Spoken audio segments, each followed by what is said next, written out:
also covers those aged 12 to 17. Ang kagandahan po nun is wala pong pagkakaiba sa formulation. Yung in-apply ng Sinovac. So, abangan natin at hintayin natin ang approval at ang review ng ng FDA at ng vaccine expert panel. The inoculation of children aged 5 to 11 against COVID-19 is scheduled to start next month. Experts say COVID-19 cases in Metro Manila are decreasing after recording a negative weekly growth rate for the first time since December the 24th of last year.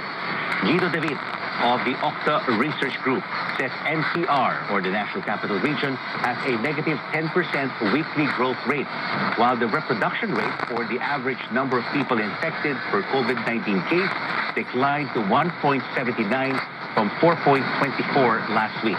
Despite this, David says Metro Manila is still at critical risk as its average daily attack rate and positivity rate remains above critical levels. Residents are advised not to be complacent and still comply strictly with minimum public health standards. Moving now to headlines overseas, Japan is again tightening restrictions in its capital, Tokyo, and other areas due to soaring COVID-19 infections. Majority are fully vaccinated, but very few have received their booster shots. CNN's Selena Wang reports from Tokyo on how the government is working to change all of this.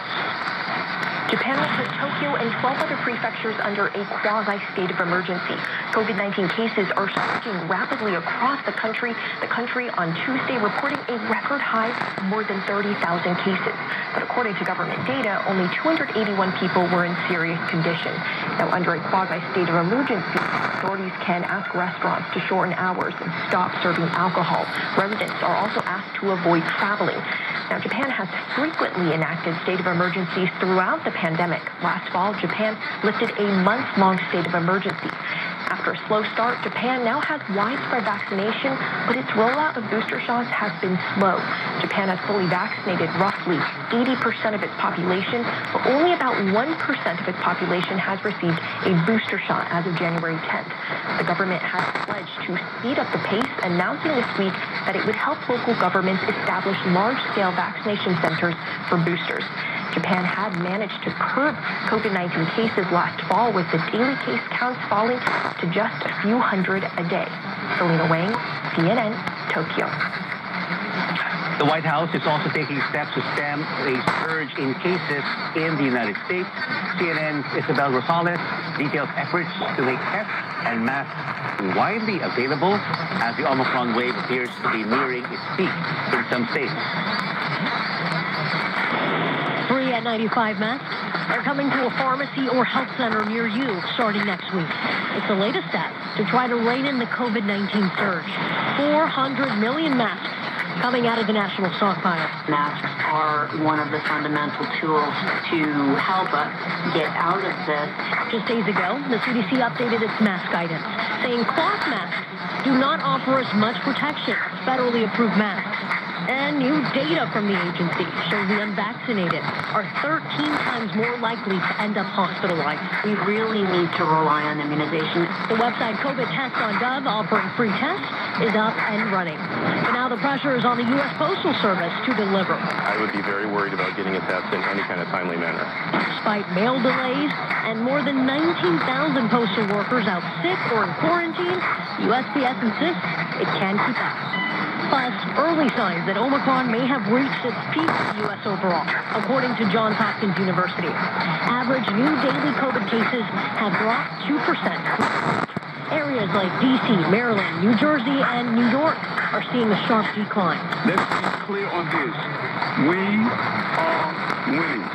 But the World Health Organization noting the rates elsewhere remain high and climbing, as 6 states saw daily cases jump more than 50%. While the CDC predicts over 61,000 new deaths in the next month. No country is out of the woods yet. In Washington, Isabel Rosales. But in Germany, it looks like cases may not peak in anytime soon. Well, the country logged over 112,300 new infections on Wednesday. The first time daily cases surpassed the 100,000 mark since the global health crisis began. Germany continues to struggle with a slow vaccination rollout. Only about 73% of its population are fully vaccinated so far. Well, moving back to developments here at home, the country records its lowest population growth in more than 7 decades. Experts say stress and anxiety over the pandemic has led to a lack of intimacy among couples. AC Nichols reports. Mr. and Mrs. Cruz have been married for 10 years. They have a 9-year-old